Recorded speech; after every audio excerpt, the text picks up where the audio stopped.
What happened while we were away, brought to you by a miracle in Toronto. Yesterday afternoon, a Delta Airlines flight from Minneapolis carrying 80 people crash-landed at Toronto Pearson International Airport in Ontario. Shocking footage soon emerged of the overturned fuselage with both wings ripped off, laying on the runway. Miraculously, no one died. 18 passengers were taken to the hospital. This morning, a clearer picture emerged of what happened. The plane in question, a Bombardier CRJ-900, appears to have made its final descent so quickly the landing gear were crushed, causing the plane to overturn. Canada's Transportation Safety Board, along with the FAA, are investigating. Moving on, Democrat Congressman Eugene Vindman went on CNN and says DOGE is causing a reign of terror, chaos, across the federal government. What exactly will you be cutting? And how much of it? And can I watch you do it while eating pork cracklings? Meanwhile, at the Social Security Administration, the acting head of that department has resigned abruptly. Michelle King, a career federal worker who had been with the Social Security Administration since 1994, took her ball and went home after a disagreement with the Department of Government Efficiency. Stop, don't come back. In recent days, Congresswoman Alexandria Ocasio-Cortez hosted a webinar advising illegal aliens on how to avoid detention and deportation by Immigration and Customs Enforcement. That's prompted Border Czar Tom Homan to refer her to the DOJ. Last night, Tom Homan added, "Look, she's the dumbest congresswoman ever elected to Congress, and she proves that every day.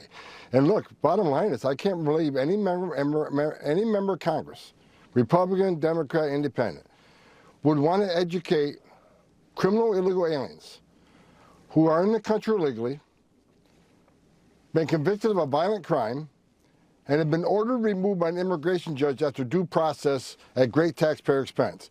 You got a congressman or congresswoman that does not want ICE to do the job that Congress has mandated them to do and funds them to do." Dr. Debbie Birx, scarf and all, crawled back out of her spider hole once more to retcon messaging on the COVID jab. We didn't explain that COVID vaccines were nothing like the childhood vaccines.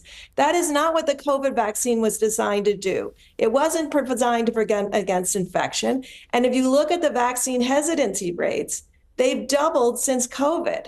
So we have to start addressing these things. The messenger RNA vaccine should have been rolled out for the people that were at risk for severe disease, because that's what the vaccine was developed for. Florida Governor Ron DeSantis has followed through on his promise to appoint his now former chief of staff as Attorney General of the Sunshine State. DeSantis describes James Uthmeyer as a bulldog and promises stellar results after former Attorney General Ashley Moody went to D.C. to serve in Marco Rubio's vacant Senate seat.